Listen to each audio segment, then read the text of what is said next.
This is MuggleCast, the Harry Potter podcast discussing everything about J.K. Rowling's wizarding world. This week's episode is brought to you by Puffs. Some people are born to save the world from an evil wizard, and some people sit next to those people at magic school. Puffs, the off-Broadway play, is their story, which Mashable called, quite simply, hysterical. Now playing at the Electra Theater in New York.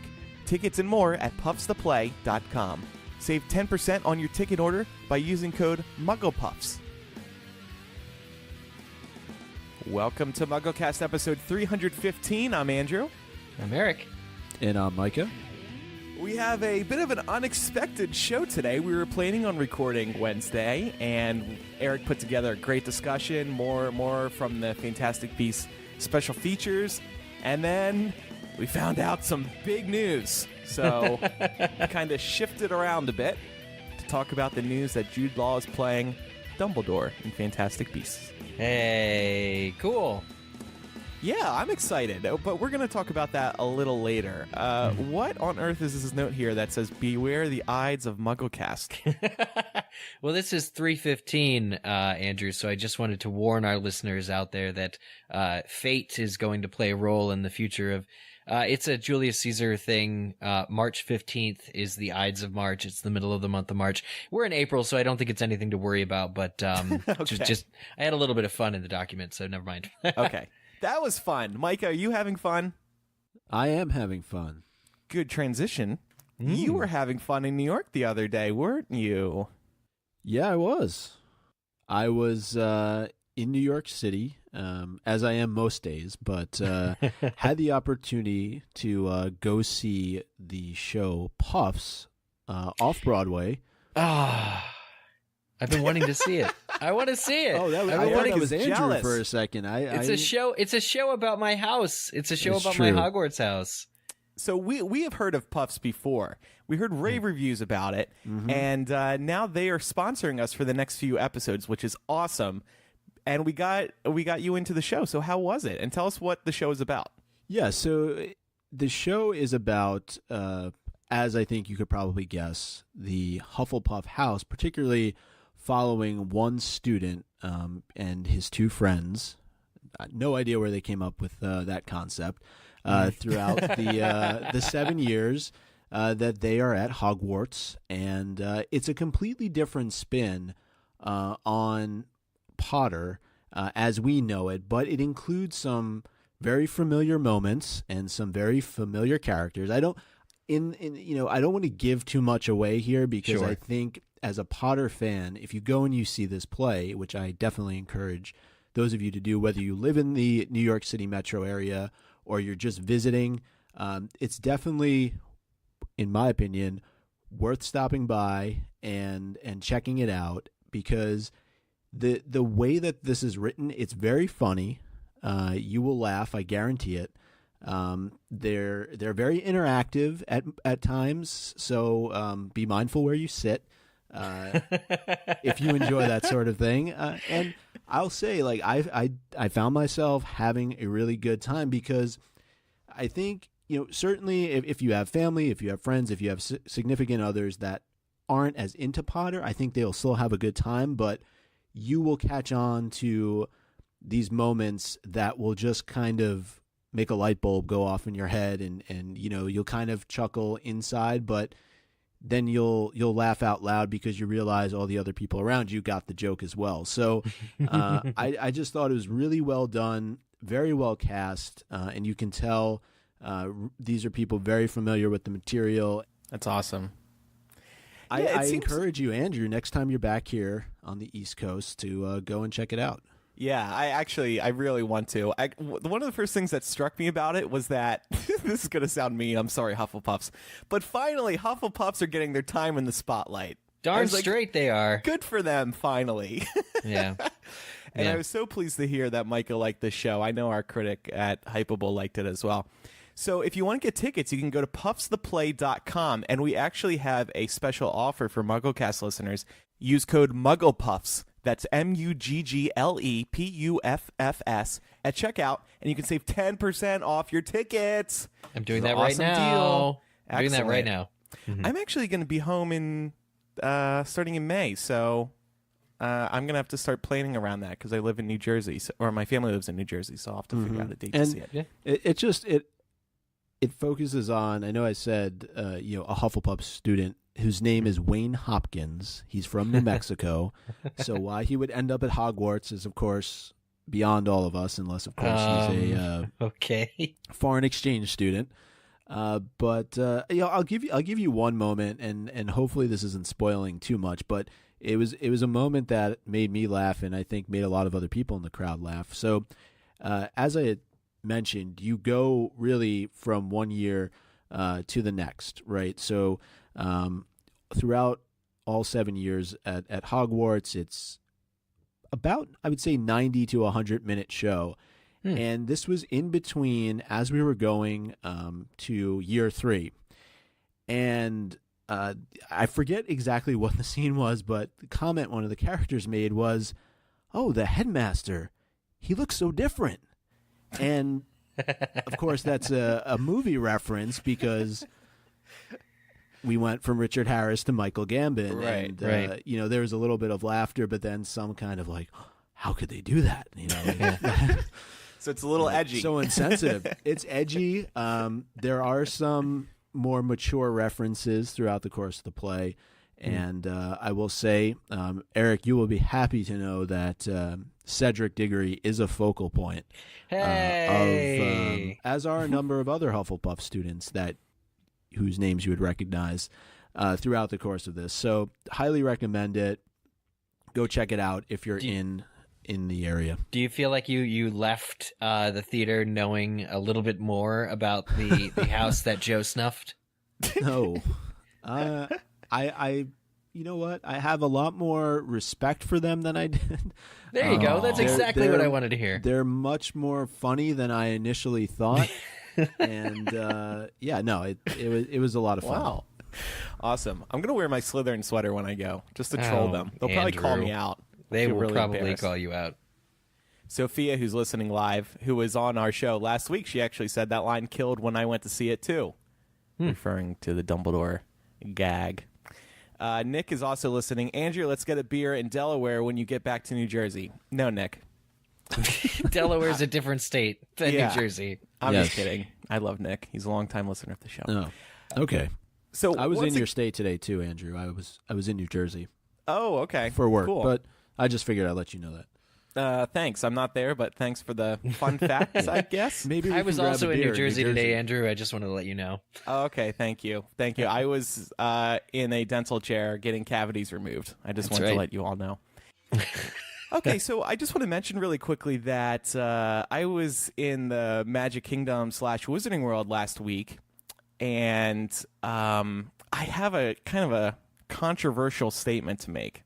And I know one of our patrons and listener of the show, Cullen, he's mad at me for saying this because he completely disagrees. But my friend who went to Orlando for the first time a couple weeks ago, he went to the Wizarding World and Magic Kingdom as well.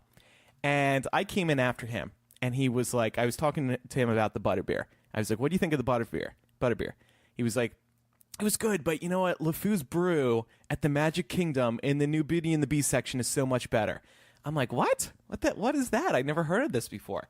He's like, yeah, man, butterbeer sucks compared to LeFou's brew. This straight guy is like, talking about these things is so funny to me. So I'm like, okay, fine, I'll try it. So long story short, I went and tried LeFou's brew because I feel like it's in response. It's Disney's response to butterbeer. No, it absolutely is. It absolutely is. Yeah. And because it came into existence like 3 years ago. I have to say it's really good, and I actually think it's better than butterbeer. And I'm sorry, but it's just better made. You get a consistent taste throughout the entire drink, whereas butterbeer, it's kind of a pain in the butt to drink because you got that froth on top, and if you don't mix it nicely with the liquid portion, you get a different taste every time you sip it. Well, unless of course you get frozen. But there are 4 kinds of butterbeer to choose from. I will say that hot butterbeer is still my favorite at the Wizarding World theme park. But no, I had the opportunity to have LeFou's brew a couple of years ago in the Be Our Guest restaurant, which, yes, it did.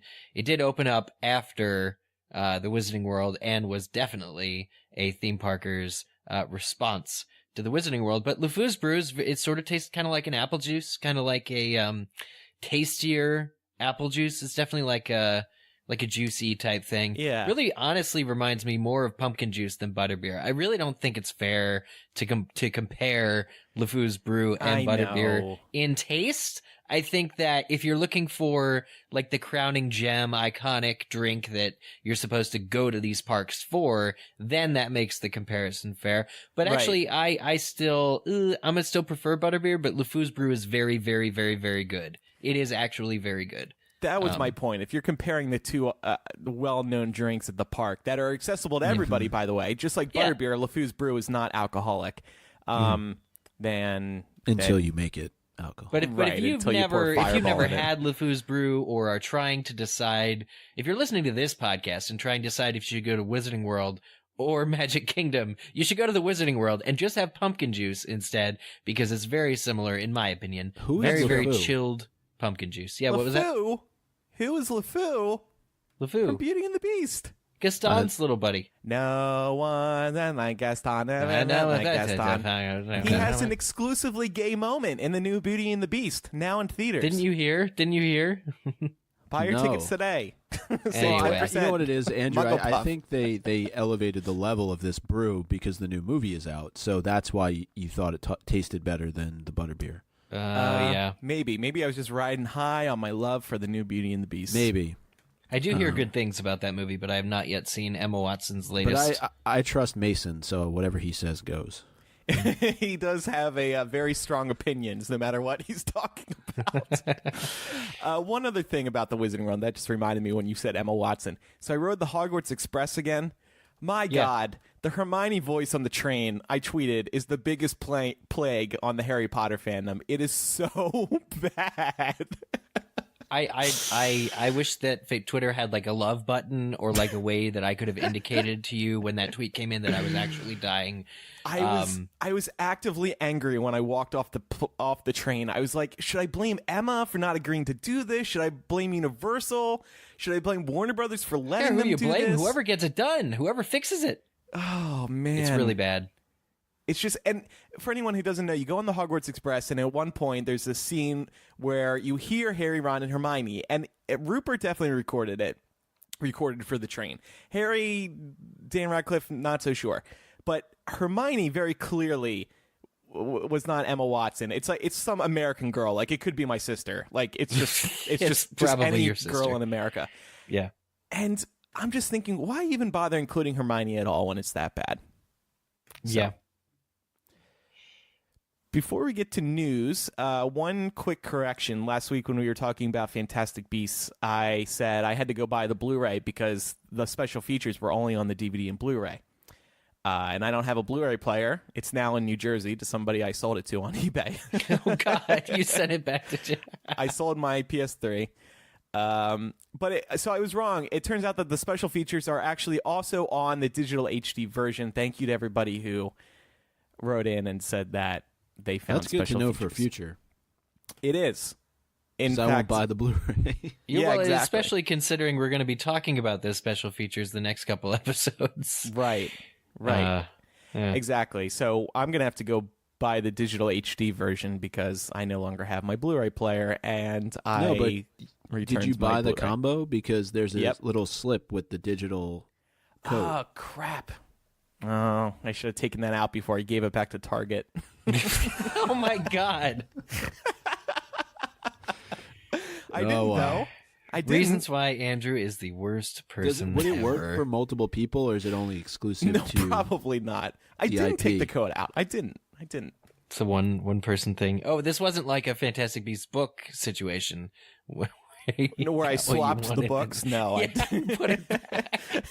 I print out a fake copy of the digital code and put it back in the Target version. Oh, wow. Man. All right, well, I don't know what to tell you. I had a solution and just went out the window.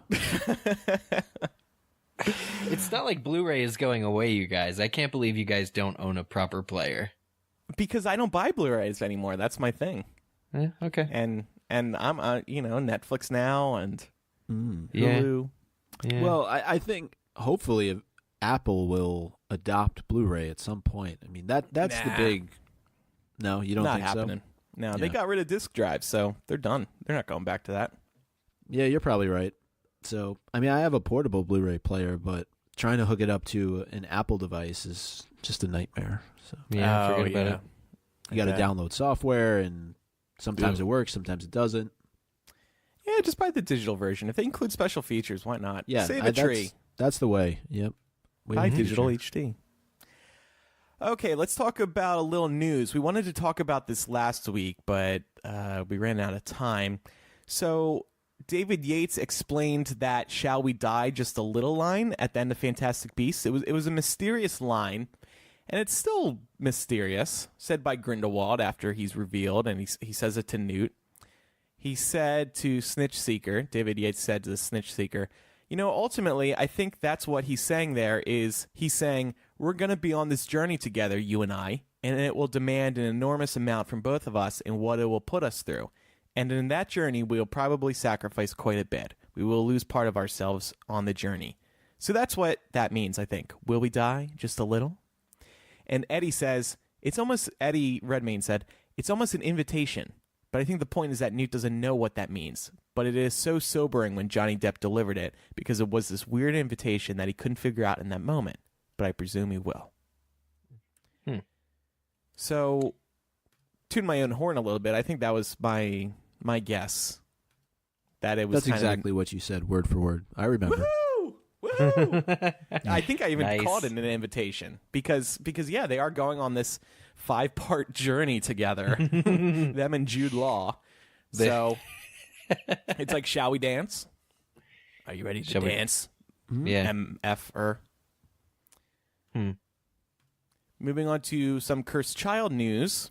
They had a good night at the 2017 Oliver Awards. Olivier? Olivier. You uncultured swine. Oh, no. Uh-oh, I'm in trouble. I don't watch English TV. What the hell? I mean, how much? No. Okay, Lawrence Olivier. Okay. Well, I will say here, in all defense to Andrew, it was not spelled right in the document. Oh. Well, okay. I probably typed it in as Oliver Awards. So, so then I the take that Olive back. Awards. Oliva. Just say the O Awards. Eric, you seem to know about it. So why are they a big deal? They are the most prestigious stage awards in the UK. Okay, so they're like the Tonys. They're like the Tonys. They're like the Tonys of the UK. Got it. Oh my God, that was funny. Okay, good joke. So they won 7. Cursed Child won 7 of these Olivier Awards. Mm-hmm. There you go. Best New Play, Best Actor, Jamie Parker as Harry Potter, Best Supporting Actress, Noma as Hermione, Best Supporting Actor, Anthony Boyle as Scorpius Malfoy, Blue Eye Theater Technology Award for Best Set Design, Christine Jones, Best Sound Design, Best Costume Design, White Light Award for Best Lighting Design, and finally, Best Director, John Tiffany. Pretty cool. Yeah, I mean, you saw this, Andrew, I think at least once, probably twice, right? No, just once. Just once? And twice if you count part 1 and 2 separately. Oh, which I don't. Once was enough. But no, honestly, like costume design, sound design, best lighting design, all of this seems to be in line with everything I've heard from people who are seeing the show. Yeah, I think it deserves it. I do wonder when I read. Oh, and by the way, this was a record breaker for the Olivier Awards. This is the first time a single show has. How many did it win? 7. What did I say? No, I'm just curious that it would win 7 awards. Yes, very, very Harry Potter-ish, isn't it? Isn't 7 the most magically powerful number? But Staged. I was wondering. Get it? No. 1, 2, 3, 4, 5, 6, 7, 8. Wait, I counted wrong. 9 awards. It won 9. Oh, well, so that doesn't goes sound out as the window. good. Can we go back to 7? It won Can we 7 take 2 awards away? and Yeah, then sure. 2 further awards. Let's take away. Well, since I saw it, I'll decide here. We're going to take away the Blue Eye Theater Technology Award and the White Light Award because those names are stupid. Right, What is because Blue Eye Theater Technology? They had Those are the my bird, favorite. and they got rid of the bird. If they didn't get rid of the bird, they never would have won those awards. No. There's another award that they didn't win, which was best use of animals in a live stage adaptation, and so they didn't win that one. How'd they do on best plot? How'd that go? Well, we need like a Razzies for the for life. It did win best new play, so I guess that considers the plot. Every other play that's on the West End right now should feel really insulted. I do wonder, when I saw that it received a record number of awards, was it kind of because it's Harry Potter? Did they get a little bit of a leg up because of the name recognition? I have to think it helped a little bit. We would have to talk to a theater insider in the UK and find out also what else was. I'm going to look up after this. I'm going to see what else was nominated, what they're all about, and something. So something says to me that, I mean, the team that they're throwing at this play to produce this play is probably the best of the best, and that has more to do with why it won so many awards. Like all the best artisans who were free, all the best set people and designers and everything who were free to do this show have done this show, and I think that's what kind of excels it even more than the fact that it was Harry Potter. But if there's an award for like most well attended, I think Cursed Child is still sold out for the next 3 years on the West End. So, or as far as they've released tickets for, it's sold out. So I think it's going to be well attended for quite a while now, and this might be the last year. Actually, I'm not sure how that works, because Oscars is just the year it came out, and Tony's too, unless it's like a revival. But I wonder if next year Cursed Child will even be eligible to win any of these awards, or if it was only really like the premiere year. It has to be the only year, because there are tons of shows that are running for years and years and years. Yeah, but they do change cast too, so I'm wondering if like whoever plays after this cast won't be eligible next year for. Oh, that would be a little frustrating if you're really good. Yeah, that would be like, oh, you weren't the original cast, you can't get an award. Yeah. I'm very interested in how that works. Look, I mean, when they adapt the deluxe edition and the illustrated edition, then maybe they could go up for some more additional awards. chances. Well, no, I mean, the Tonys, I think, should be able to snag whoever's working in New York at the time. Yeah. Yeah. For awards. Fun fact here, Jordan, listening live on Patreon, says they also won for worst use of a time turner as a plot device. So congratulations to Cursed Child. Yeah, congratulations. Very impressive. Mm-hmm. So that's that. I think that's, I did question whether they deserved a record-breaking number of awards, but the show is very, very good. It's to make up for the Oscars. Yeah, considering how unawarded Harry Potter is in general, I'm not going to turn up my nose at these awards. I wish it were for something that I could get behind more as art in the Harry Potter, and a contribution that I believed into the Harry Potter canon. But hey, whatever. What are you going to do? Well, maybe you can get excited about this. Harry Potter and the Cursed Child definitive edition is official. We were wondering if they may have canceled it, because it's like, I think I was probably overthinking it, but like I went into a what Barnes does that and, even mean? We'll explain. The book that we got July 31st last year was the rehearsal copy, right? It was because they had to put the show into production and previews before July 31st. So what we got was a version of the script that was finalized up to the point where they had to set it off to the printer. So because they wanted to avoid people reading Tumblr and Hypable and reading the spoilers. So they wanted to get out the rehearsal edition so people could read it in an official capacity, which we were all very pleased by. Mm-hmm. So it's not even called the definitive edition anymore. It's called, hold on, let me take a deep breath. Harry Potter and the Cursed Child, Parts 1 and 2, the official play script of the original West End production. Man. Wow. Nice work. It'll be published July 25th, almost exactly 1 year after the Cursed Child officially opened. Why? It is going to include quote-unquote subtle changes that were made to the show after the rehearsal edition was published. But that's not all. And by the way, it looks like it's only going to be available in paperback.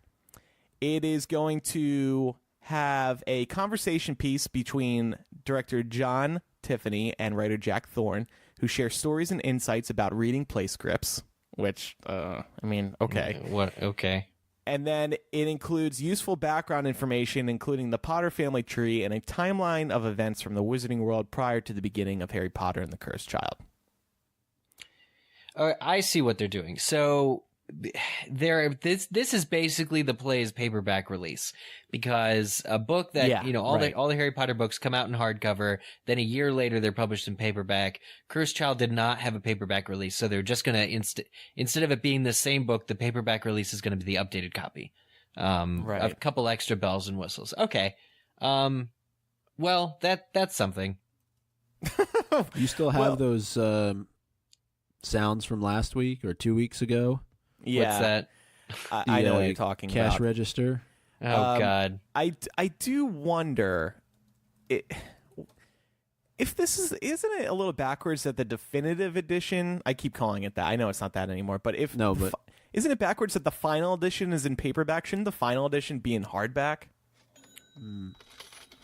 There we go. There's I think it's a value thing. Honestly, certain books are only released in paperback, and it's a cost thing. Maybe they know that people won't buy it. Not as many people are going to buy the version if they've already got the other one. That is true. So I think it's to keep costs down. Not really sure what to say. Is the only thing that's intriguing that you mentioned is the sequence or the series of events prior to. Yeah. But I'm sure that's going to find its way online or be released on Pottermore. I don't know. So I'm going to burst your bubble about that. So of course, this news came out, and then trying to find my tweet, but okay, here we go. So somebody reminded me that there was actually a timeline in the Harry Potter and the Cursed Child booklet that you buy at the show, the program. Oh, yeah. And so I opened it up and I found it in mine, because I bought a copy, of course, when I was there. And it's about 4 pages total. It's a 4-page timeline here. I'll post the link in the doc so you can check it out. It's not anything worth getting excited about. It's stuff we already know. So don't buy this book, is what you're saying. Basically, don't look forward to the timeline. It just feels like over the course of these last few episodes, we've talked about so many different versions of so many different things that, the cash register is singing in the background. I mean, I have a copy of Cursed Child. I don't foresee myself buying this. Mm-hmm. Sorry. Oh, it's okay. I'll buy it. You? I mean, it's going to be a hassle. Andrew's going to buy it, and then a day later he's going to take it back. That's right. I'm going to be like, excuse me, there was a misprint in this edition's Scholastic. Oh yeah, that's what they have to do, is they have to intentionally misprint something so that Andrew keeps his book. What do the people listening on Patreon think as far as, is this a worthwhile purchase to add to your Harry Potter collection? Oh, people hate it. People are not pleased. When we posted this yesterday, I was looking at the Facebook comments, and they were very negative right out of the gate. Trying to pull some of them up right now, but they were just making jokes about how it's a money grab.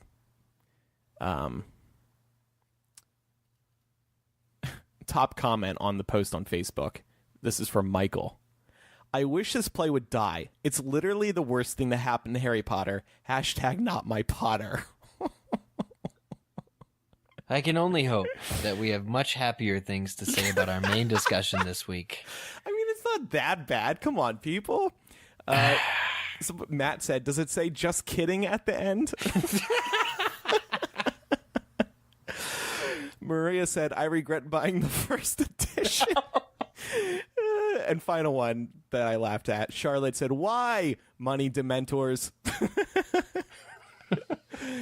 I look, and maybe this is a good transition. I started writing about this right before the Jude Law news came out. I was going to write something on Hypable. Don't judge it until you see it on stage. Everybody who hasn't liked it, who's been cautious, who hasn't been sure what to think, see it on stage for. I know that's a stupid thing to say, Andrew. You got to fly halfway across the world. Just wait until you can see it, whether it's in a theater, at home, over Blu-ray or digital HD, or live on stage. We know it's coming to Broadway next year. Right. I don't think anybody is disputing the experience of going and seeing it live and enjoying it from an entertainment standpoint. I think we kind of compared it to the theme park, right? It's for entertainment purposes, and however, I think what people have talked about being the main issue with this is the story, and it's trying to pass itself off as canon. Well, J.K. Rowling called it canon. So, yeah. That's what I'm not going to say that I would never go see this and that I have no desire to experience it. Because we were talking earlier about Puffs and same kind of thing. You're maybe a little bit hesitant to go see it, but then you go and you experience it, and it's great. I'm not saying that with Cursed Child. I think though that the story, the plot, and just the complete, somebody mentioned time turners earlier, like just the use of them throughout. It just, I'm not buying the book. Okay, Mike is putting his foot down. Tweet that to J.K. Rowling right now. Just say simply, "I'm not buying the book." Can you actually paste the name of it though? Because there's no way in hell I'm remembering. It won't all fit that. in 140 characters. Yeah, it's like 100,000 You're gonna need characters. 2 tweets or tweet extend if that's still a thing. Well, look, I'm going to buy it. I still get giddy about all kinds of Harry Potter releases, and I'm going to sit there and I'm going to go page by page in the hardback and the paperback, and I'm going to compare, and I'm going to look for any extra clues about Scorbus. And somebody who's seen it a few times tweeted me that she thinks there's only like 2 lines changed, and anything else that's changed has been done by the actors themselves, putting their own spin on the show. So Right. we may not see much at all. And even in this press release, they called the changes subtle. So yeah, if they did that even in the press release, you're probably getting the same book. That's a waste of paper, honestly. it kind of is. You're sort of right. But like Eric said, you got to release a paperback edition. That's just what you do. So this is just then the modified or sort of the enhanced version of the hardback edition. Is that what you're saying? Mm-hmm. Right. It's the hardback edition updated with the subtle Some bells changes. and whistles. Yeah, I don't even know if they're that. Anyway, we'll find out. The Potter family tree could be nice to see as well, especially if it's kind of illustrated or something. I think that could be cool. I don't know. Okay, so let's talk about this Jude Law news. It was really exciting. We'd been looking forward to this announcement, and I know my Twitter feed was shook with excitement. Jude Law is going to play Dumbledore. Pottermore made the announcement on Wednesday. Yeah, they what's the word? Broke this news on Pottermore. Yeah. What's that about? Well, actually, Variety reported it first, and then like 3 minutes later, Pottermore pushed it out. So I'm guessing. Really? I'm guessing Variety or Pottermore knew that Variety was about to leak it, so I think they had to have an announcement ready. But yeah, David Yates said, Jude Law is a phenomenally talented actor whose work I've long admired, and I'm looking forward to finally having the opportunity to work with him. I know he will brilliantly capture all the unexpected facets of Albus Dumbledore as J.K. Rowling reveals this very different time in his life.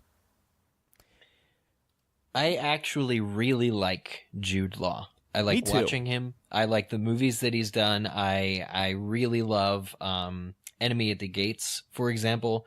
There was a romantic comedy I saw him in called The Holiday, which is phenomenal. If you want to see it, lighter side of him. Love The Holiday. Yeah, Holiday is really great. And a number of he's done tons of other stuff. He's very well known. And he was born in London, so unlike Johnny Depp's Kentucky, you actually have a British actor doing this big British wizard. So that's exciting. And to be honest, I actually am really happy for Jude. It is, however, a somber moment briefly, because it is the death of hundreds of thousands of Harry Potter fans, wish, mine included, that they would use Jared Harris, for Dumbledore. Yeah, so you were really gunning for that. I was really gunning for it. I don't know if it was my idea to begin with. I couldn't even claim that because so many people, I think, came together on it. And, I would like to know eventually one day, no pressure, if he was even screen tested, if the producers ever really, gave Jared Harris a shot. Because he's actually a really good actor. And in fact, he stars alongside Jude Law in the sequel to the Sherlock Holmes movie, so The Game of Shadows. Oh. Jared Harris was Moriarty, for crying out loud. Yeah. The main villain in that film, and he was phenomenal. And so I'd really like to know, I think a clear potential reply from Yates or Hammond would be, oh, he's too old, because he essentially he's the same age as Johnny Depp, I think. He's like 55. Eric, Mm-hmm. It's What? over, buddy. It's over. It's time to move on from Harris. Okay. But I mean, he was what I was trying to say was, if they did it for age, I think that's a weird part of canon to stick to for the movie making, because Alan Rickman's age exceeded Snape's, and they recast Lily, James, Remus, Sirius, everybody based on how old Alan Rickman was. So I think it's a weird thing to get stuck on if you're casting, Jude Law because the other guy was too old. I don't know. That's all I'll say. But I really like Jude Law.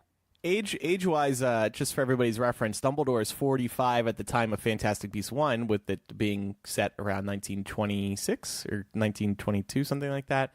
So we don't know if Fantastic Beasts is going to be time jumping much or how much, but that'll give you a sense of the age of Dumbledore.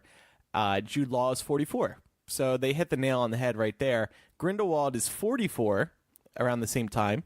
Wait, are they really are the characters really the same age? Yeah. Well, I was fairly certain that Grindelwald was 10 years older, at least. Grindelwald was born in 1883. Dumbledore was 1890. No. He began attending Hogwarts at 1892. So yeah, they're about the same age. They're about the same age. You're not on the Wikia, are you? I was just on Google. So okay. Yeah.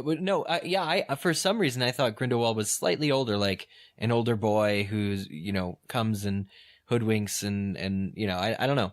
I thought he was a little bit older, but if they're roughly the same age, hey, fine. Well, actor-wise, Johnny Depp is 53 for reference, and Jared Harris is 55. Don't care. Yeah. Oh, Micah, you weren't on game with this? Yeah, 55, 53. They're No, about I'm the just same trying age. to add some color commentary to it. Thank you. I appreciate it. Micah, are you pleased by Jude Law? Yeah, I mean, I don't really know what to say. Like, I'm sure he'll do a great job. Like, I know this is a big casting moment, but I mean, I don't really feel one way or the other. I'm seen movies with Jude in it. Okay, yeah. I mean, I'm sure I have. Like, I can't recall much off The the Holiday. top of You're my a head. big fan of The Holiday. Huge fan of The Holiday. Watch it every Saturday night, actually. It is a good movie. It's a really good amazing movie. film. It's a rom-com Absolutely and it's amazing. phenomenal. It's seriously awesome. It's extremely good. Everyone needs to see it. But I'm doing yeah, go ahead. No. Look, I think it's like anything we say. Obviously, is all conjecture, and he's been cast. I'm sure that if Yates and Heyman are on board, they put a lot of thought into this, and they did a great job, I thought, with the first film to true. characters that we had never met before.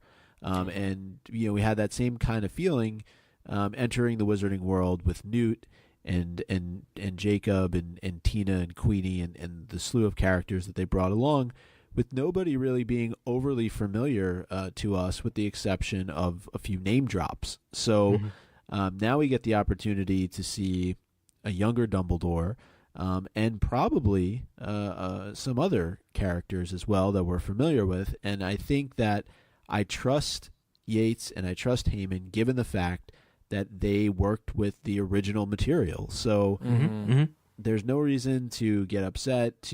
I haven't looked at Twitter. The way I found out about it was I saw I probably had like 15 text messages from both of you, and then I saw the mention of on Twitter, Andrew, you're saying like you had to replan half the show because of the news, and then I figured, well, there's only several things that could have led to us having to replan the entire show, and then I saw that he had been cast as Dumbledore. So I'm excited, I'm excited to get more news now too. I think hopefully now that's probably the biggest role that we will hear about heading into the next film. So it'd be interesting to see now if more starts to trickle out. Yeah, they say they're going to begin filming this summer, so hopefully we'll get some info on plot, particularly what locations they'll be in Newt the Scamander only meant to stay in Paris for a little while, for a couple hours. Is that going to happen again? Yeah. They're going to try. They'll definitely won't repeat themselves on like the beasts get loose and you got to put the beasts back sort of thing. But, God, no. Yeah. We've spoken about it before, but I think they're really going to get away from that whole idea. The whole beast thing is going to be minimal. Yeah. Can I ask a question though? Because I feel like either Eric, you would know, or Andrew, you would. Have Jude Law and Johnny Depp worked together before? Yes. Which I think is important. They both played the same character, actually, in the Imaginarium of Dr. Parnassus, which was the movie that... let me just double check. Johnny Depp. Yeah, I think I'm having trouble finding if they're credited, but I think they all play the same. This is the role that Heath Ledger died while filming, and several other actors stepped in to fill that role.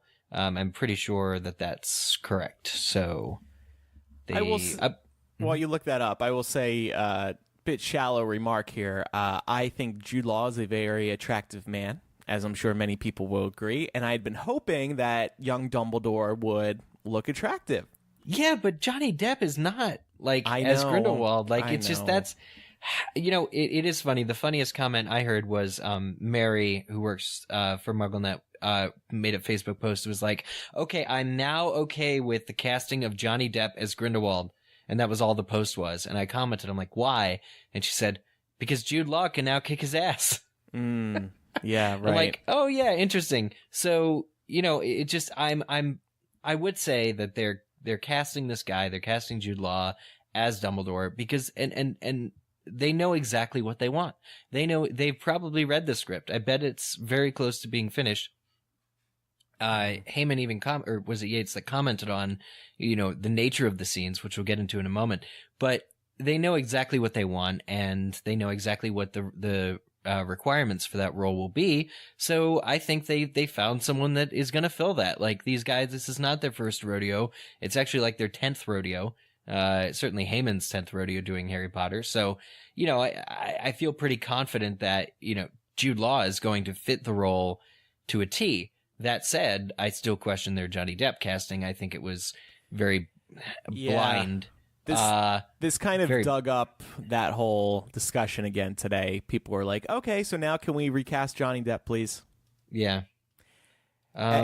We were right, though. They did cast a big-name actor, which really wasn't a surprise since they needed somebody to live up to Johnny Depp. No matter what your opinion is on him, he's still a very big actor.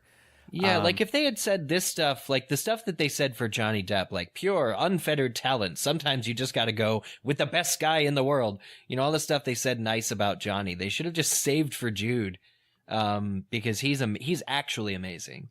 Yeah, and Johnny Depp just sort of plays himself. So, what are you gonna do? Right. One comment here from Brian on Patreon. He says he can't stand Jude Law. Don't know what there is about him, but just can't stand him. Watch The Holiday. You will change your mind. It's an amazing film. Very one of likable. the best movies that were ever made. Micah needs to do a DVD commentary in which he just sits there by himself and watches The Holiday. Yeah. Oh, look, there's Jude Law. Saturday I night. guess he'd be okay as Dumbledore. Just saying that for the whole 2 hours. But I thought I read somewhere, it may have been on Pottermore, just that the character of Dumbledore is going to be a little bit different than what we came to know in the Potter series, primarily because it's a younger version of him, but we'll get to see him as a transfiguration professor at Hogwarts, and he's got a little bit more of an edge to him. Not that he didn't in the Potter series, but it'd be cool to kind of explore that side of him and see him kind of come into being the headmaster of the school. Yeah, there's a lot that they can do here with Dumbledore, so it's going to be really exciting to see where they go, particularly with his sexuality. Yeah. So, okay, now J.K. Rowling has to own what she said about Dumbledore all those years ago. He's gay. I know. We don't always want to make that a plot point because it can just be natural. Someone's sexuality doesn't have to affect anything in a film. It can just be normalized. But I think we do want to see Dumbledore figuring himself out. I think, after that whole cursed child thing where they kind of screwed the pooch on Scorbus, I think it's time that we get something real gay going on. It just should be. I mean, it's not like he's gonna be wandering around in slippers and what's a trope? I'm gonna stop before I get myself in trouble. But as long as they just are true to that relationship, right? That it was a meeting of the minds, and there was something that Albus wanted more than Grindelwald wanted, or Grindelwald was just using him. As long as they're true to that relationship, it's going to work. But they can't hide behind it like they did with Scorbus, right? They can't not show it, or like the 7 books of Potter where it's just not in there at all. J.K. Rowling did say that, and now here's the first opportunity in 10 or 11 years to actually pay that remark off. So I do agree it should be part of the story, and it should be present. And I think, Andrew, you raise an interesting point, or can't forget Eric, which of you just said it, but the fact that Grindelwald could have used this in order to get Dumbledore to do the things that he wanted him to do, to work alongside of him, I think that's a very sensitive topic in and of itself. To have to try and work around, knowing that Dumbledore is in many ways going to be infatuated with Grindelwald, I do think that can be a little bit of a slippery slope to go down to say that he's basically using him because of the way that he feels towards him. Yeah. For the record, the Pottermore press release did mention that at the time of Fantastic Beasts, Dumbledore is teaching at Hogwarts. And obviously we knew this, but I thought it was interesting that they specifically mentioned it, and I feel like that's strongly hinting that we will be going back to Hogwarts for Fantastic Beasts 2. Yep, won't get an Ilvermorny, but I guarantee you there'll be more time in the halls of Hogwarts. Okay, that's cool, It's cool. A little frustrating, though, that we'd see Hogwarts again before Ilvermorny, given all the hoopla surrounding Ilvermorny. Yeah, who remembers that now? Who wants to go to Hogwarts? I mean, we've been there so many times. No, actually, I think that'd be so cool to see Hogwarts back on screen again. I think that'd be amazing. There's just so much happening. I mean, I think just to bring sort of this conversation back, but it's been said on Rowling's Twitter that the Fantastic Beasts film will span from 1926 to Grindelwald's defeat by Dumbledore in 45. So that's 19 years of a span. Again, we don't know exactly how long the time jump will be between Fantastic Beasts 2 and the first film. But over the course of those 19 years, Tom Riddle goes to school, commits his first murder, opens the Chamber of Secrets. All this stuff happens before Dumbledore defeats Grindelwald. So there's actually Hogwarts is a really exciting place to be, especially if you're interested in Voldemort stuff. Yeah, Micah, come on. It's a good time to be at Hogwarts. I was just talking about seeing the place, No, but You're right. Think about it. Even visually, wouldn't it be cool to see Hogwarts during the 1920s and 30s, like how it's changed? Yeah, I no, think that'd be totally. cool. No, I mean, it's a agree. medieval castle. It looks the same since 1500, but No, they had Wi-Fi back in the 20s and 30s, and they did away with you it. never know. No, it's Yeah, true yeah. though. To see how life was lived back in that time period. See different there's teachers. no Whomping Willow. There's no Hagrid's I guess there's hut. no Whomping Willow. I mean, unless what was his name, Og? Unless he Og. lives in, I doubt. I'm sure Hagrid's hut was his own hut. So, yeah, I mean, a lot of things that we're used to seeing are probably not there. Or are different, and I don't even know. It's a great point about Tom Riddle. Are all the house ghosts the same? If Tom Riddle, the house ghost should still be the same. A lot. Actually, with Hogwarts, a lot hasn't changed. No, well, Rowena Ravenclaw wouldn't be there. The Grey Lady. Oh, no, her daughter. Helena Ravenclaw, right? Helena? Yeah, I think it's Helena. Yeah, sorry. Her daughter wouldn't be there because she's not dead yet. No, she is. This is only 60 years prior to Potter. Rowena Ravenclaw lived 1,000 years ago. No. Her daughter. You were talking about the house ghost, right? Yeah. So her daughter died 20 years after she did, or whatever. Yeah, her daughter Helena's was old. Helena's the same. Like, they're basically the same. Her daughter might have died first, actually. I'm not 100% on that. But it wasn't around that time. It wasn't around Fantastic Beasts time. I don't think it was anywhere near that. But yeah, so I think that anyway, point is there's going to be a lot of differences at Hogwarts that they could explore, and I think that Tom Riddle point was particularly interesting and exciting. We were talking like this might be the only major casting, but Tom Riddle could potentially.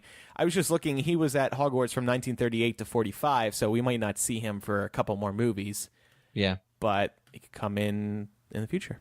It'd be a big blind spot if in the last Fantastic Beasts film there's no mention to the fact that, Moaning Myrtle just died and there was a lot of chaos at Hogwarts that had nothing to do with Grindelwald whatsoever. But I mean, the Chambers, that's a big, big thing to ignore, and I don't expect that, knowing Joe, that they're just going to not touch on what's happening at Hogwarts towards the end of the movies. Right. No, you're right. No, I think they definitely will. And we talked in a previous episode. I think one of our patrons had said something about the potential relationship, if any, that could have existed between Grindelwald and Voldemort, or Tom Riddle.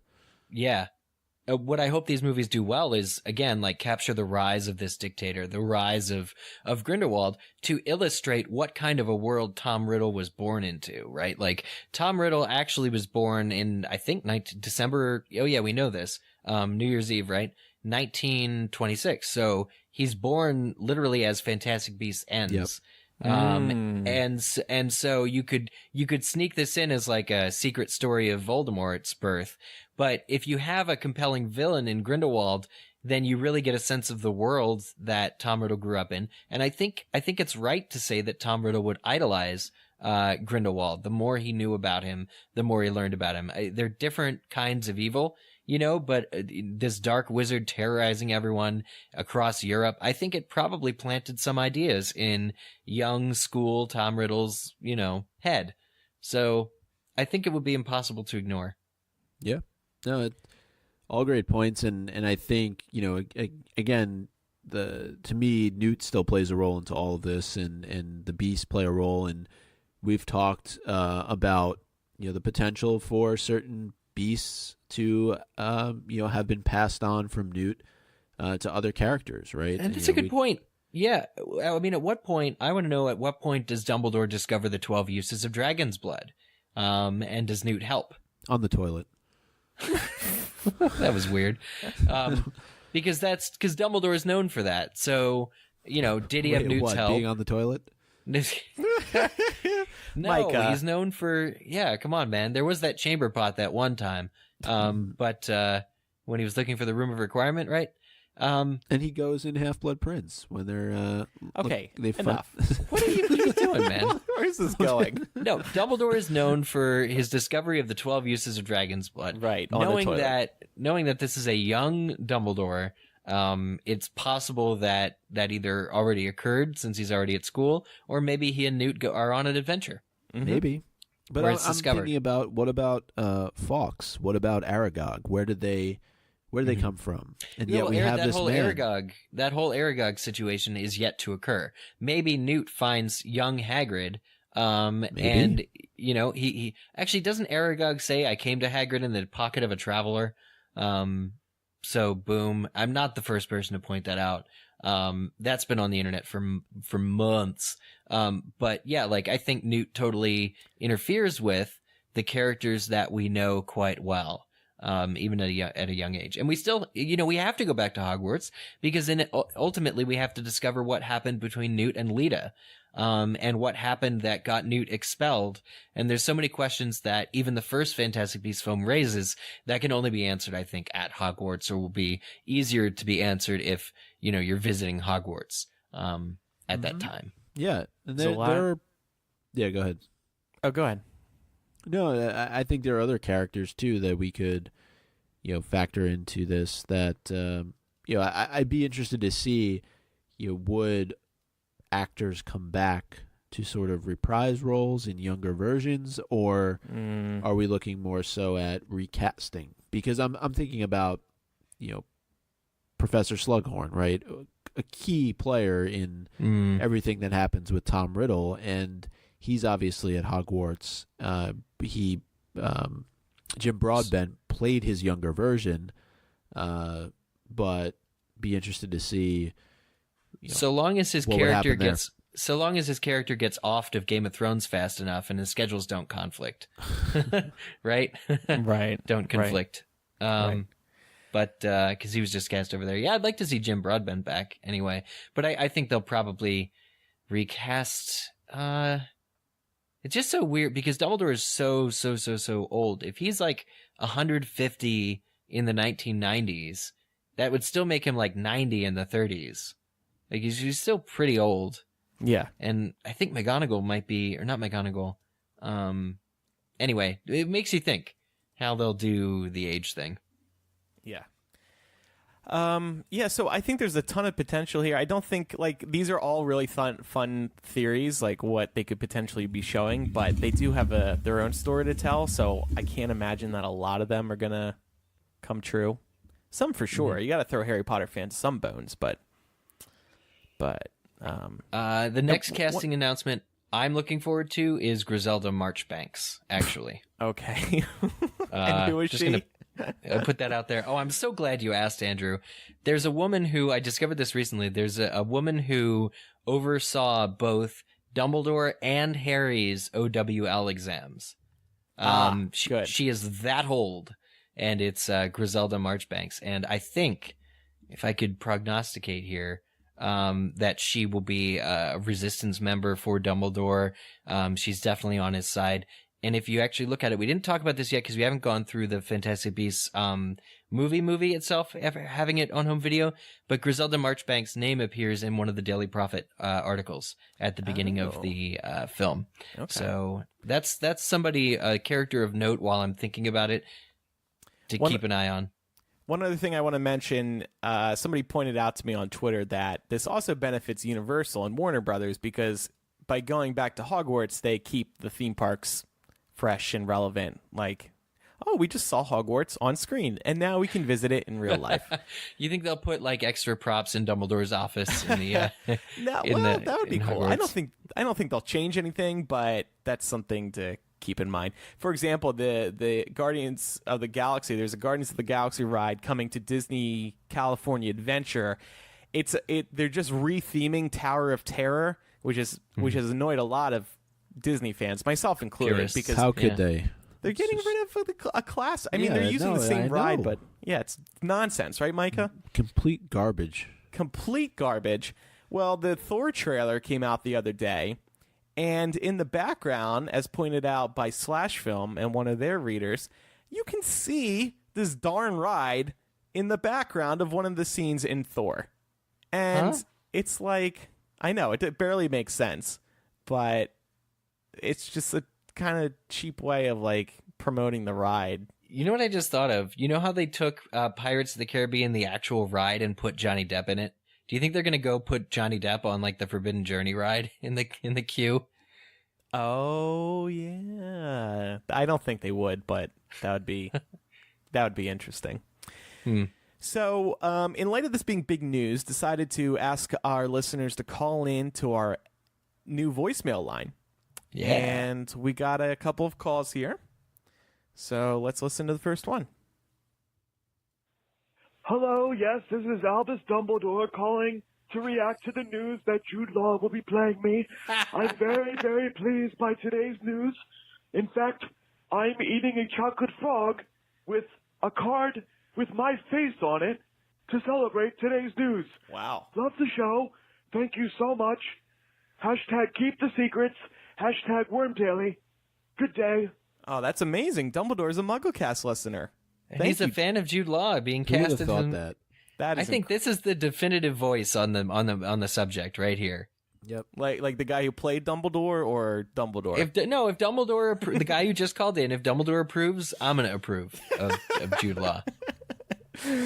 That was me, by the way.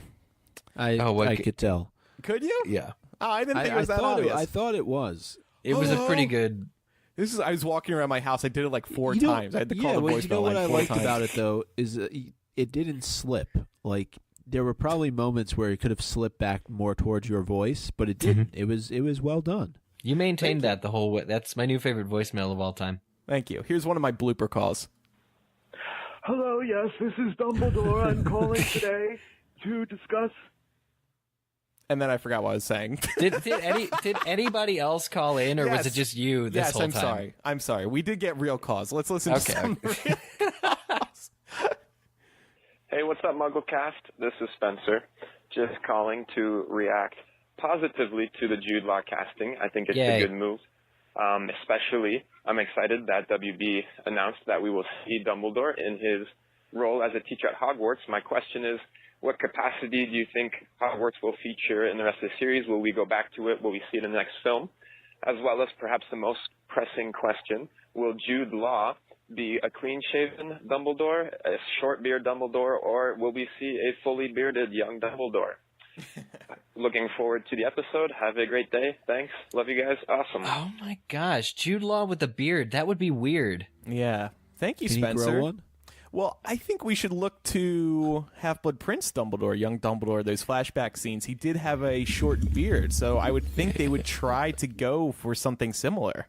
And in Chamber of Secrets as well, young Richard Harris in 1945. Yeah. With Dumbledore sort of known for his beard, it's an iconic look. In fact, it's so long that it's folded several times and like tucked into his belt or whatever.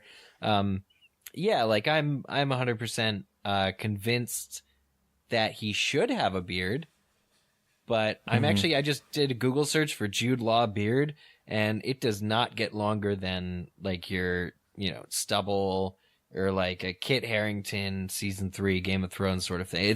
He's never had a Dumbledore beard that I can see. I mean, why would he?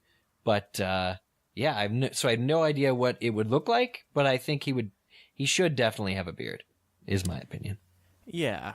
I think so too. I think they will absolutely do it. I don't even think it's a question if they will do it. To answer your other question, I think was how will he play into other movies going forward?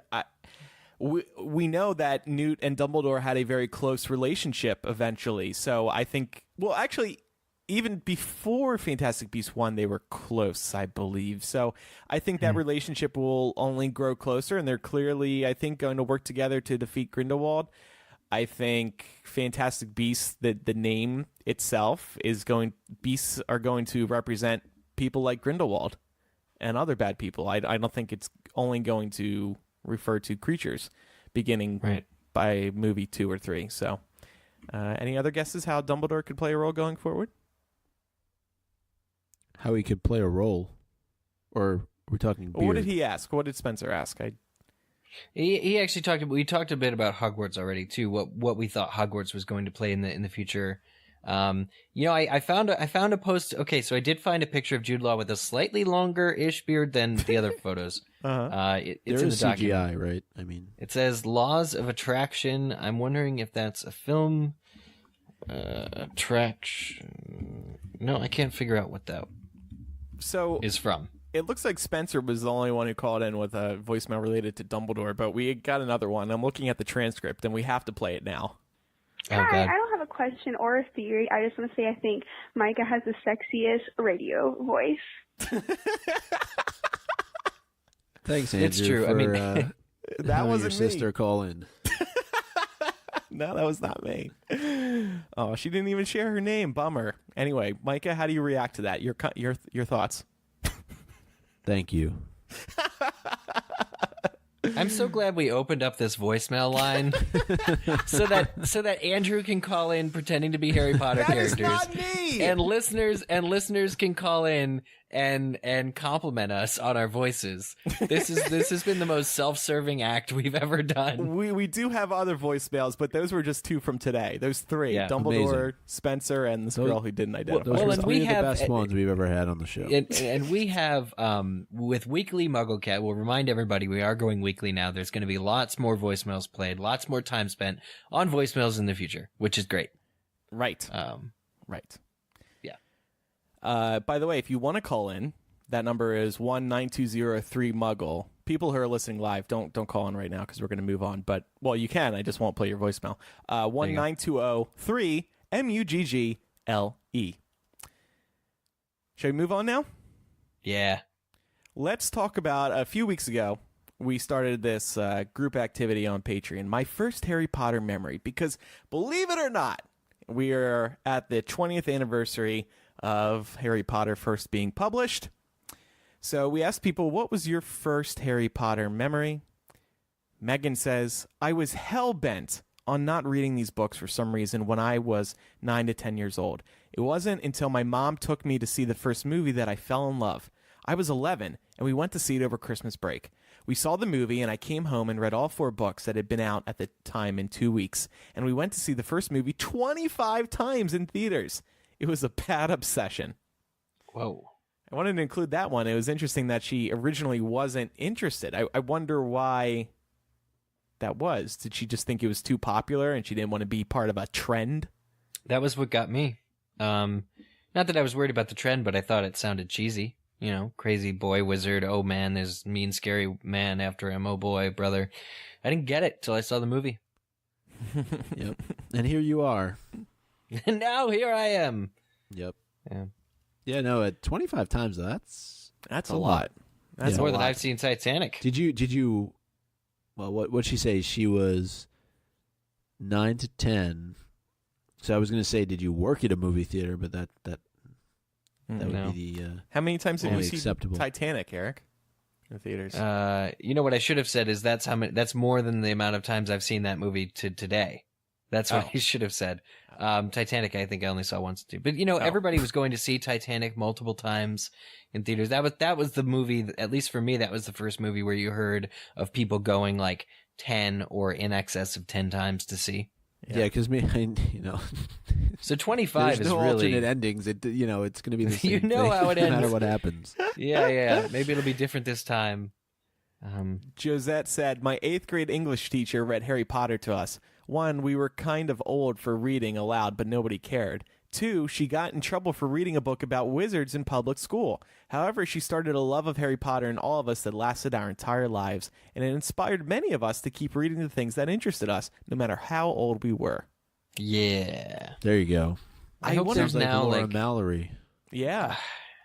I hope there's now a Facebook group that's just all those 8th graders that are still in love with Harry Potter, and I hope they meet for coffee and butterbeer on weekends. That's my headcanon. When I can't remember, I need to ask my mom because I forget exactly the timeline of this, but my introduction to Harry Potter was my 4th grade teacher, Mrs. Wilson, read us Harry Potter and the Sorcerer's Stone. And then 5th grade came along, and I think the second or third book was out at that time.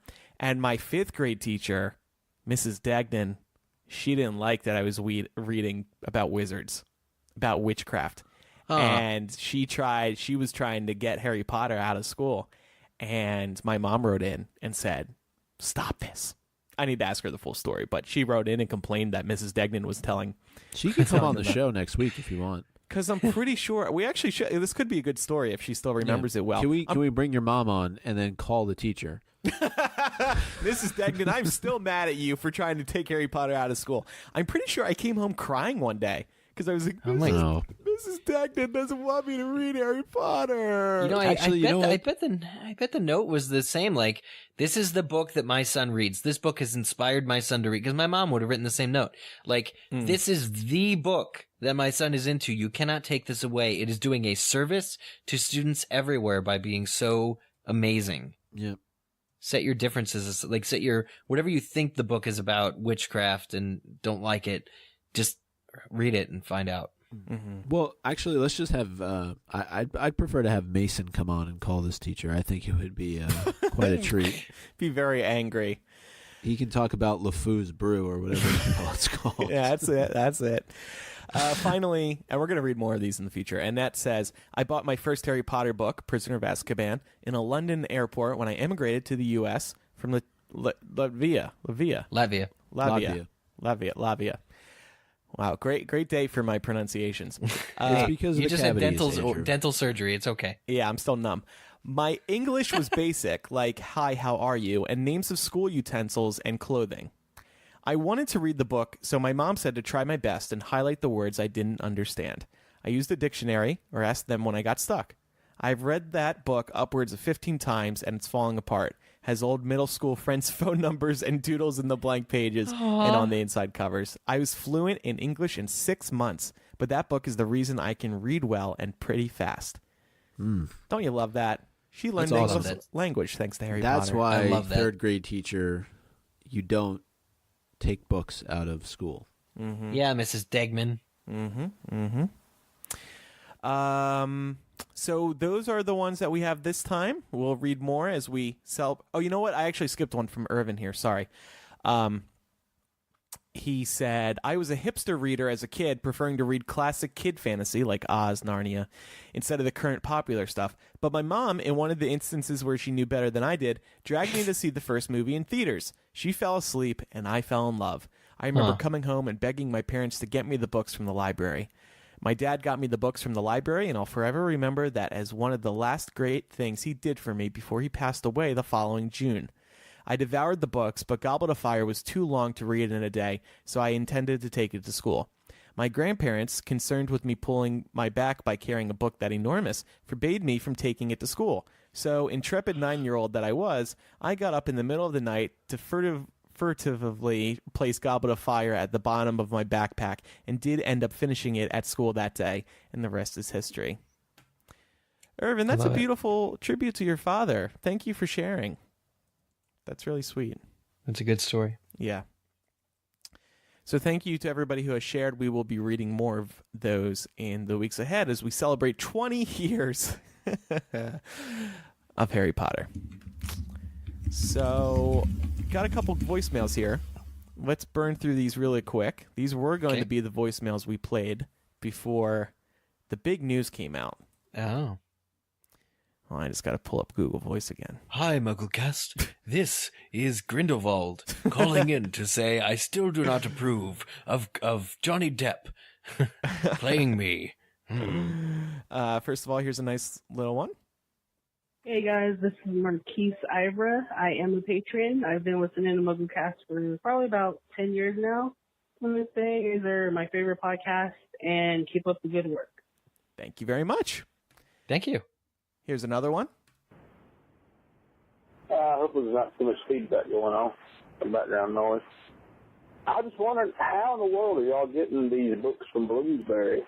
I've tried going on there and ordering from them, and they won't ship over here because Scholastic. So, and I've looked on Amazon. I'm not able to find these, the house editions anywhere else aside from Bloomsbury. I'm just interested to see how y'all have gone about getting them. Y'all be good. So I flew over there. I ordered them on bloomsbury.uk, and then I flew back. Did you really? No. So you got to go to amazon.co.uk and then search. So I'm guessing I don't think you put in your name. You probably went to amazon.com, and so they didn't show up. But if you go to amazon.co.uk And I'm just going to do it right now. Philosopher's Stone. It's a different web address, yeah. Yeah, House Edition. And all the prices are in pounds. Yeah, but they did ship to me. They will. I pre-ordered it. And, yeah. And I did that for did as well. Okay. I think he needs to talk to Southern Hagrid, though, honestly.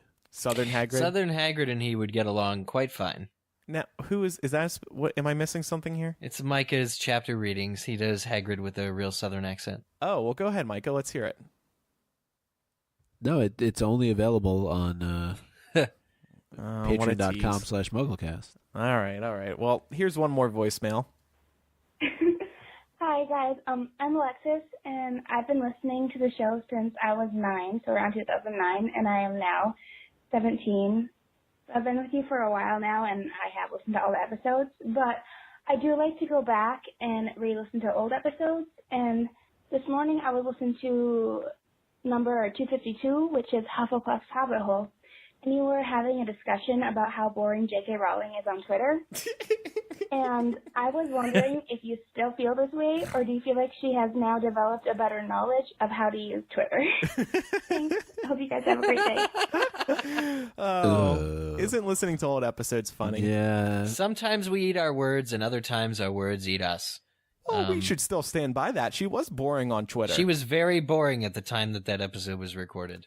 And then someone taught her, or she was watching one of her friends use it, and something must have struck her, and she realized, oh, it's actually kind of fun. She is now probably one of the least boring people on Twitter. She's very political. That's the one part I'm not really a fan of, because it's just too much. Like, sorry, it's a little I get too it. much. That's a whole nother conversation for a different day. But Yeah. I get her. I get her tweets to my phone. Oh, you have the notifications on? I have the notifications. No, Yeah. I don't do that. I follow her, at least, if that's an update for Alexis. that probably changed since episode 252, when Micah was not following her because he was sure any updates that he could get would be passed along to him by his best friends, us. But I'm sure that's changed, so that's great. I'm just looking through our archives. It looks like episode 252 was back in April of 2012, April or May, so Yeah, that was a long time ago. Yeah. Crazy. Yep. So we have a bunch more voicemails, and we will play them as time goes on, but just wanted to get a few in here today. Mm-hmm. And, one other thing. I thought this would be fun to do. So we got this funny email. Hey, MuggleCast, this is Jessica from Dallas, Texas. I have a question for you. Do you know of any Wizard Rock songs that have come out about Chris Child or Fantastic Beasts? If not, this should happen. We need Wizard Rock. Where are the love songs from Newt about his creatures, or Albus Dumbledore's ode to Ariana Dumbledore? Thanks, guys. Love the show. So I thought we could make some Wizard Rock songs right here on the show right now. Ooh. And I can improvise, and you guys can improvise if you want. Okay. But go ahead, pitch me a topic. And and it has to be from Fantastic Beasts or Chris Child. Or Chris. Okay, well, you know which I'm going to pick. Baked goods. What? Yeah. Cute, adorable baked goods from Kowalski's Bakery. Okay.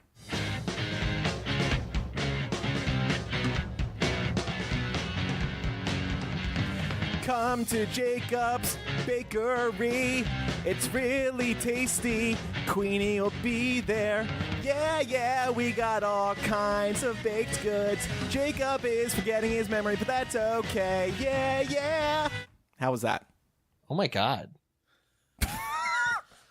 That was really good. Yeah, that was very well done. Really?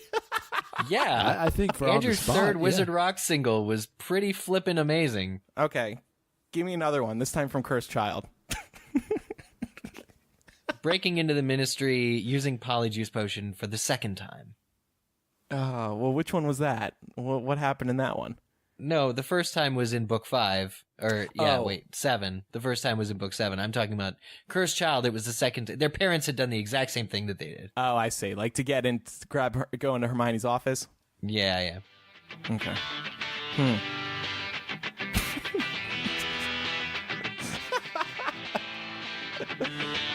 Hermione. She's gone away. We're gonna break into her office, yeah. We need some polyjuice potion, yeah. It's gonna be a mess, but that's okay, because we need to break into her office. We need to break into her office. We need to break into her office today. We need some polyjuice.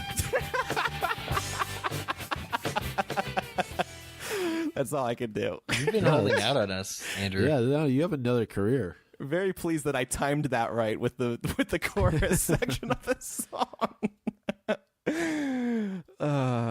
Does anybody want to try one? Oh God.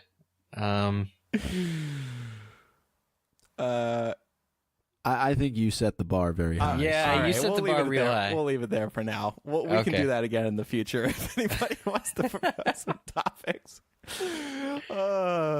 There was this one music bed I was sampling earlier. It's hard rock.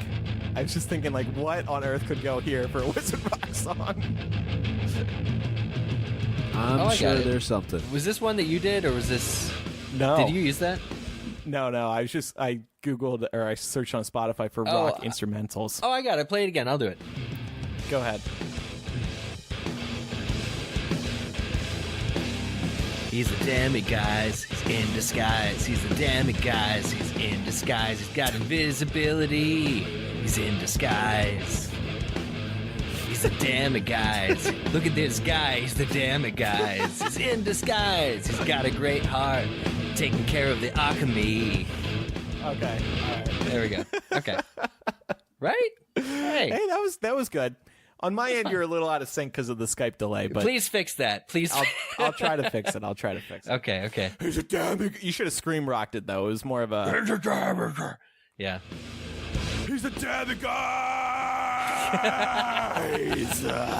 MuggleCast. That was Yeah, pretty good. we missed our calling. Like this is we could have been Wizard Rockers, you guys. Well, there's a new game for the show. Wizard Rocky Okie. I hope we did not offend actual Wizard. Like Wizard Rock is actually great. Oh yeah, and yeah. To answer Jessica's question, like I do not know of songs or bands that have done maybe Harry and the Potters, because they still tour regularly, they still perform regularly. They may have a cursed child. I'd be surprised if they didn't. Yeah.